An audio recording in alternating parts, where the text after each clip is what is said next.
Whenever the laws of any state are broken, a duly authorized organization swings into action. It may be called the state police, state troopers, militia, the rangers, or the highway patrol. These are the stories of the men whose training, skill, and courage have enforced and preserved our state laws.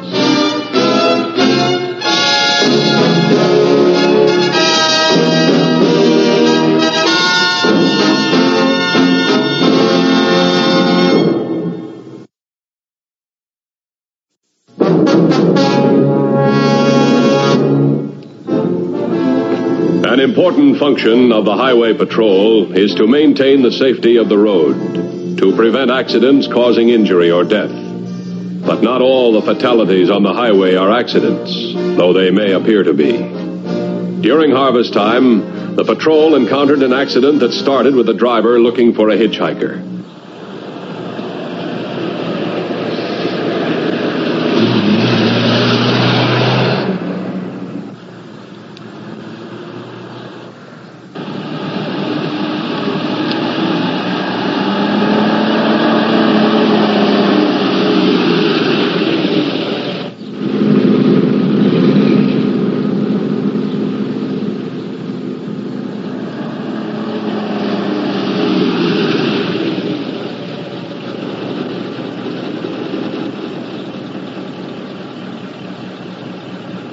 Thanks.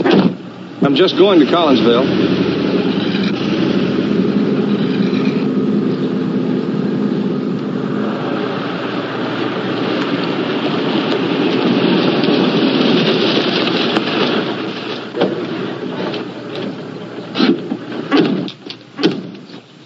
Nothing wrong here. No!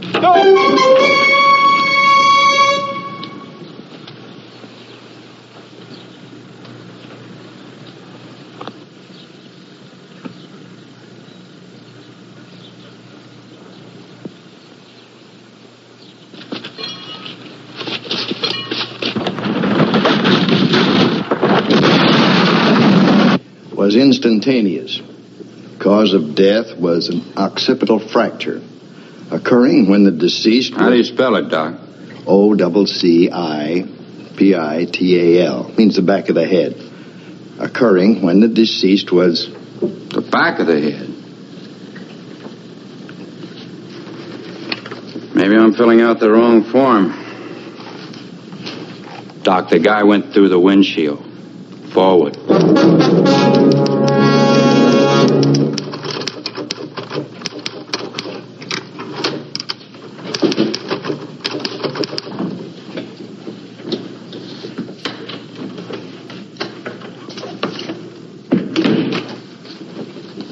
Have you time to check the daily report?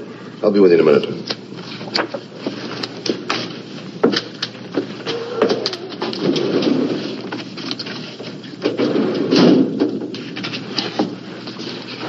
You got something hot? Looks like a murder, only we're supposed to think it was an accident. All right, let's have it. Car hit a tree. Victim's head went straight forward into the windshield. But he died from a blow on the back of the head.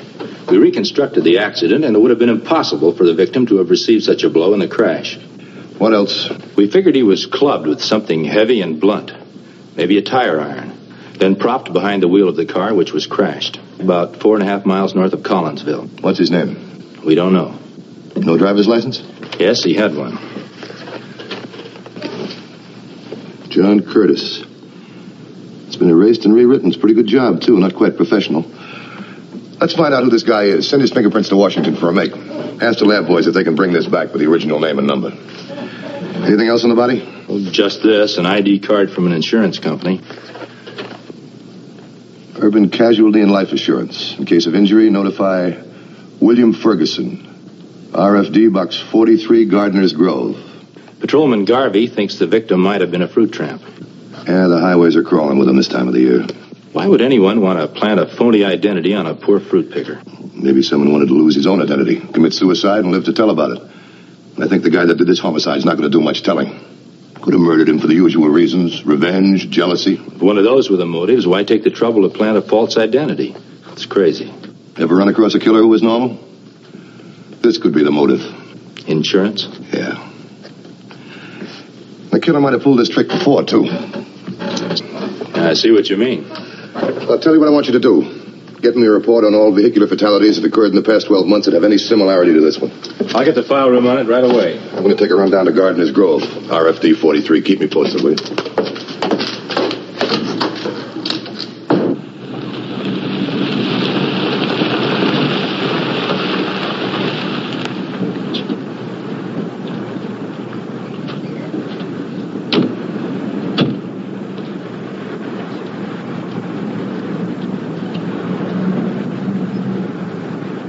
No, don't know anybody named John Curtis.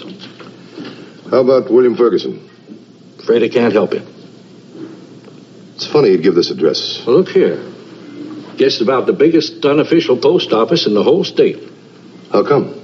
Most folks come here have no permanent homes. What, are they migrants? Yep, fruit pickers.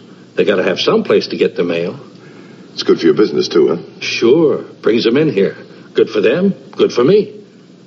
Don't suppose I can remember everybody comes in here for mail. Do me a favor, will you? Take a look and see if there's anything there for Ferguson. Nope, nothing here. I'll tell you what. If he comes in, have him call this number. Tell him I got news for him. If it is news for him. Hold on, here he is.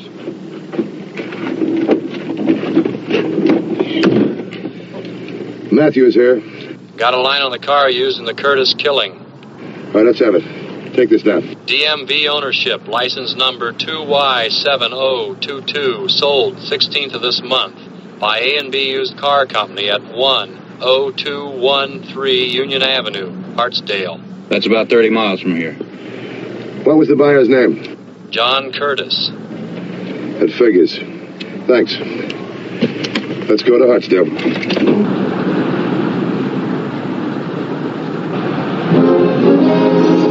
The A&B Used Car Company in Hartsdale was checked out.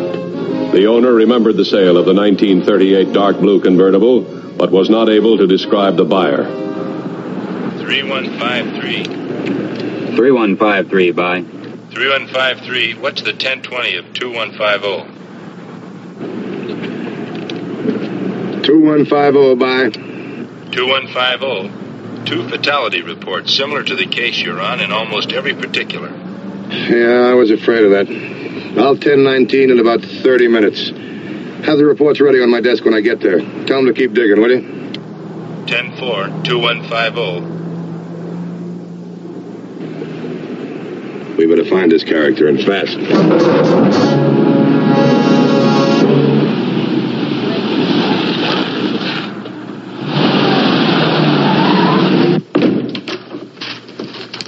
Another one.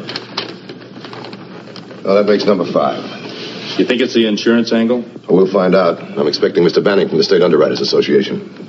By the way, the lab tests on the victim's clothing showed positive evidence of citric acid stains. Now it's confirmed that he was a fruit picker, just like the others.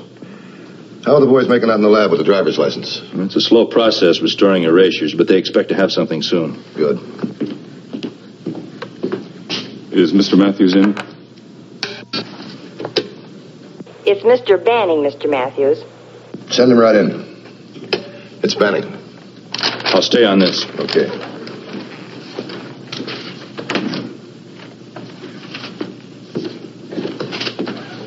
Hello, Mr. Banning. Sit down, won't you? Looks like you hit it right in the button, Mr. Matthews. They all had insurance, all 4 of them. There's been a 5th one turned up since last time I spoke to you. They were all migratory workers, and though they were insured by different firms, they seem to have one very important thing in common. I'll bet I know what it is. All 4 beneficiaries had the same mailing address. Right. Same address, different names. But I'll bet my bottom dollar that all 4 of those beneficiaries are one and the same party. And you'd win your bet. What kind of policies were they? Life accident. Extra indemnity for death by accident on 3 of the 4. All are what we call open policies. No medical required, no personal appearance necessary. Oh, I see. Just fill out the questionnaire and send it in with a premium. That's about it. Well, let me see if I've got this straight now. Be easy for a guy to take out a policy in a phony name. Then arrange identification papers in that name. We'll say like a driver's license. And his next move is to find a victim, a hitchhiker or a migratory worker. One that would answer the description on the questionnaire. Then he kills him in what he hopes to look like an accident. Plants a fake ID card on him, then sits back and waits for the insurance company to send the check. Is that about it? It would seem so. Of course, getting away with it is something else again. Strange that he always picks migratory workers for his victims. Well, a migratory worker has no roots. If he disappears, nobody would care very much. It's different with a guy who works in a store or an office. This just came off the wire from Washington. He was clean. The prints are Army. The dead man's name was Ralph Perry. Last known residence was 305 South Scanlon, an address he gave when he applied for veterans benefits a few months ago. Well, it's a lead. They make the payoff in the Curtis policy yet? The check to William Ferguson is in the mail. Good.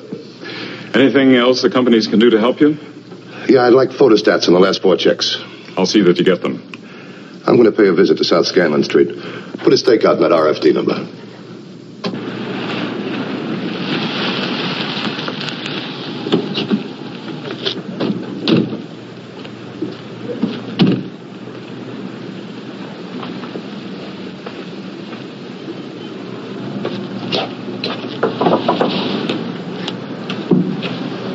Yes? Highway Patrol. What do you want? Did you at one time have a Ralph Parry living here?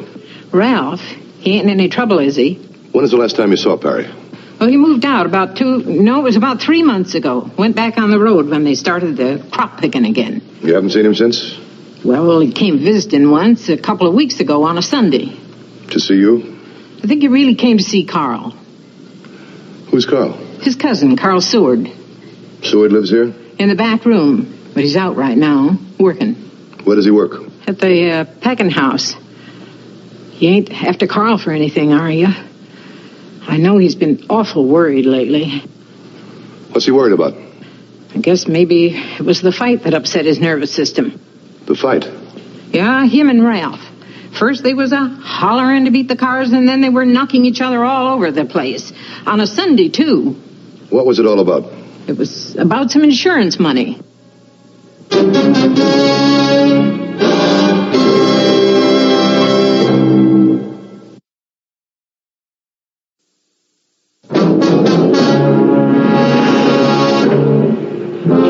Carl Seward was the first important lead to turn up. As the landlady had said, he was at work at the packing house in an outlying suburb. You got a guy working here named Carl Seward?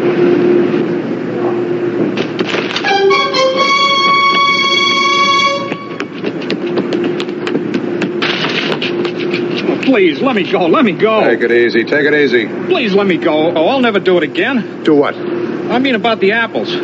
What apples? The ones I sold and kept the money for. I don't know what got into me. I'm no crook. How much money did you get? $1.85. You gonna take me in? I'll get back to that. I want to ask you some questions about Ralph Parry. Ralph? That's right. Understand you had a big fight with him. Oh, we were always fighting. You know how it is with kinfolks. You fought about insurance money. What was that all about? Oh, Ralph, he wanted to borrow some money. Said he knew where he could get a good deal on a motorcycle. He's crazy about motorcycles. Me, I wouldn't give you nothing for one. Go on. Well, I didn't have any money to lend him, so he got sore, that was all. What about the insurance money? Oh, well, I got a little life insurance. Not very much. I guess I'm not worth very much.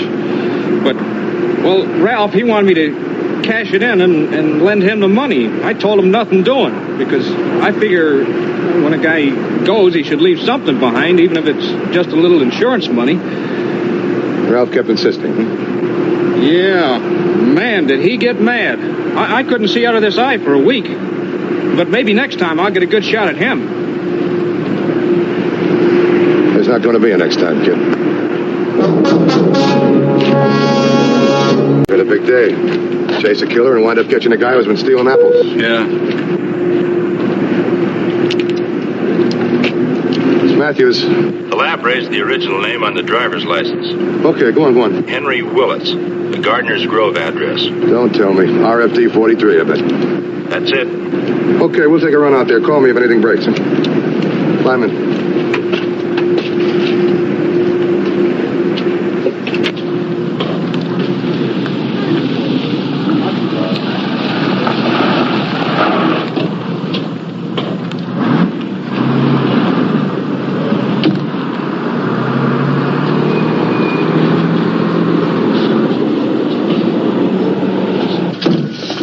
Oh, hello there. How are you? Afraid that fellow Ferguson ain't shown up yet. Letter here for him, though. Let me see it, will you? Yeah. I think it's from an insurance company. Yeah, it sure is. Put it back in the pigeonhole. Come here, will you? I want to show you something. See that guy there with the crop duster? That's Patrolman Peterson. If somebody comes with that letter, you get in trouble. Send for him fast. Always was one to cooperate with the law. Hey, tell me, you know a fellow by the name of Henry Willis? Hank Willis? I sure do, mister. Sooner or later, they always come around asking for Hank. What does that mean? He's a bad apple. Bad clean through. Why, a couple of years ago, he almost killed a fella. Straw boss over at Kingsley's Orange Grove. How come? They got to arguing, and Hank had this claw hammer in his hand, and, well, you can guess the rest. Did you hurt him bad? Sent him to the hospital with a busted shoulder. Might have killed him, only the man sidestepped just in time. Did the man file a complaint? Yep. Judge gave him about a year's time. Might have gotten off easier, except this was the second time up for Hank. What'd he do this time? Maybe too much, maybe nothing. I don't know. You got any idea what part of the state Willis is working in now? Sure. He's right here. Back behind this store building's an alfalfa field. You go across it a quarter of a mile or so until you come to the grove. You'll find him there. Thanks. Be careful, though. Hank Willis is a rough, tough boy.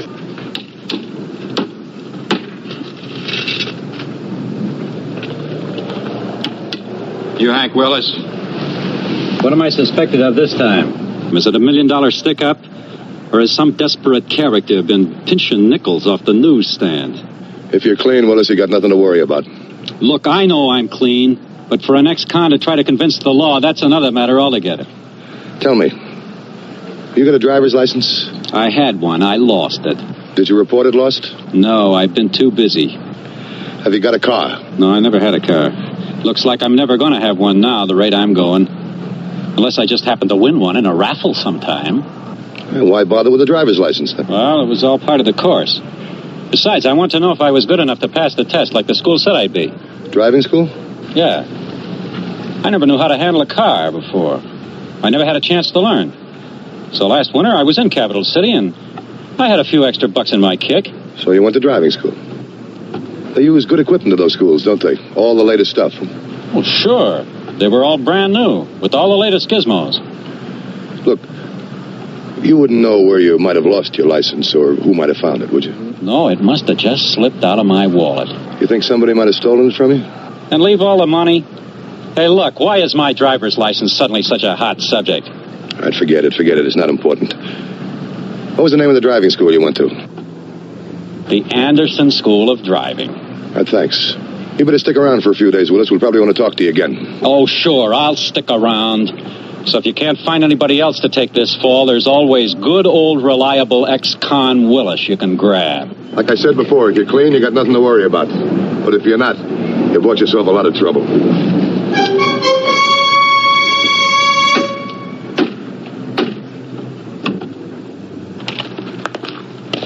Well, call headquarters. Tell them to call the Anderson School of Driving. I want to check on the equipment they use, especially the car that Willis used for lessons. I'll be inside. Right.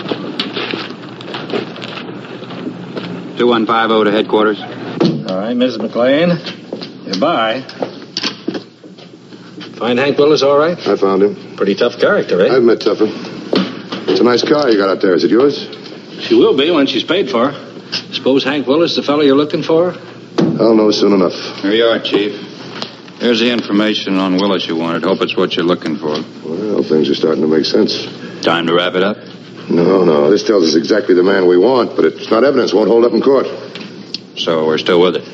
Yeah, I'm afraid so. Unless the pressure gets too much for our boy and he makes a break for it or tries to pick up an insurance check. Either way, we got him exactly where we want him. Think he might? I don't know. It's hard enough to predict what a normal person will do. You know something? I think they spotted Peterson. That's why they haven't picked up the check. I'm going to pull him off that stakeout. Anything I can do to help, Mr. Matthews, be very happy to. Thanks. If anybody comes with that check, let us know right away, will you?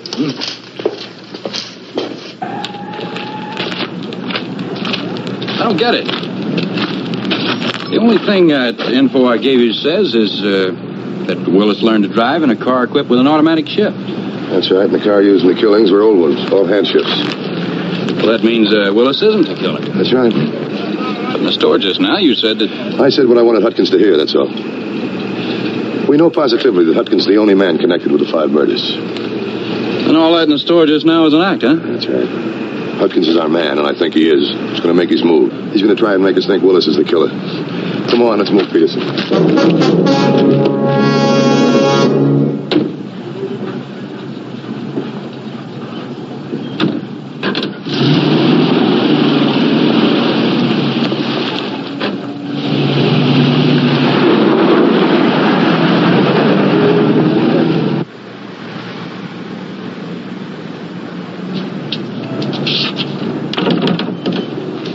Hey, you're closing up a little early, ain't you? Just going to town to pick up some merchandise.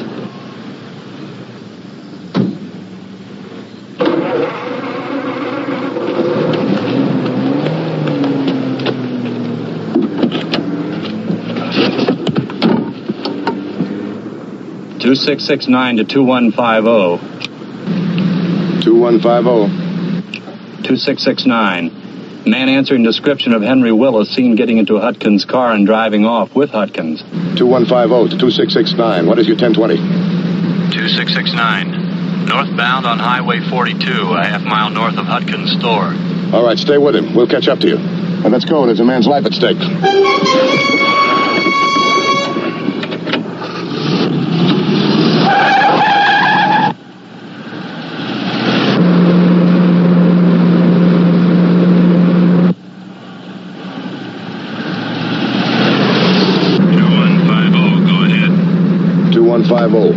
Send all units north of Gardner's Grove Township, south on US 42.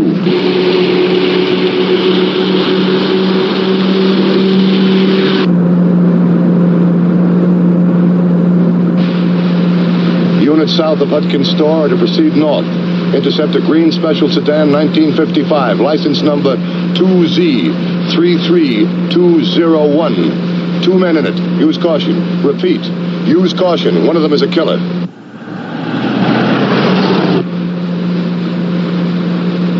2150 to 2669. We're approximately 3 minutes behind you. Don't lose them. 2669, 10-4.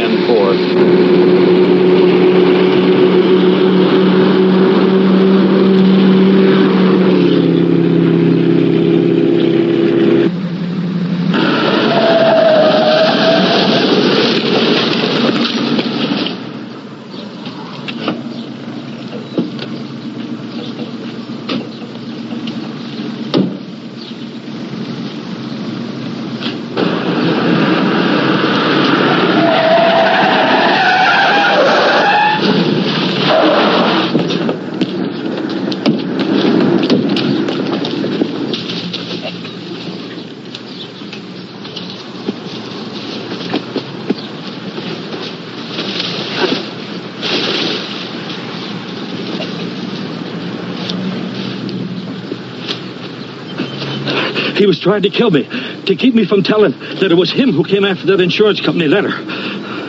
What's your story? Well, I go into the store after working, same as I do every night, to buy some cigarettes. He says he's got to drive into town after some goods. Do I want to go along? Maybe taking a movie or something. So I say, okay. We get in the car and we're driving along. After a while, he says he thinks the front wheel is wobbling. So we pull off the road and stop, and I get out to take a look. The next thing I know, he's taking after me with a tire iron. So I fight back. Now you guys showed up. It was him trying to kill me, to keep me from telling. You're lying, Hutkins. You must be crazy. No, you're crazy. Crazy enough to kill 5 men for their insurance. You were going to make it 6 because you thought with him dead the investigation would end. Look here, I don't have to take that from you. You were going to kill Willis exactly like you killed the others. Plant the letter on him, then go back to your store and make it look like a robbery had been committed. Later, you were going to call me and say somebody broke in and stole the letter. That is so. Nobody can prove I did any of the killings. Nobody. See? Nobody. We've got enough proof. And this, too. When we check your handwriting against the endorsements on the other checks, we'll cinch it. All right, take them away.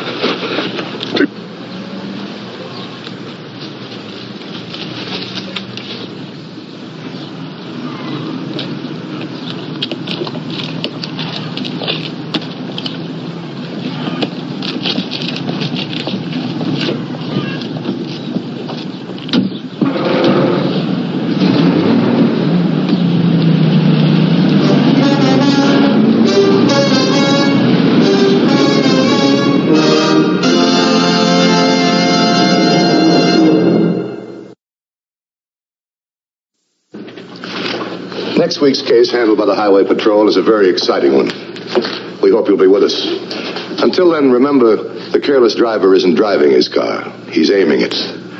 This is Broderick Crawford saying see you next week.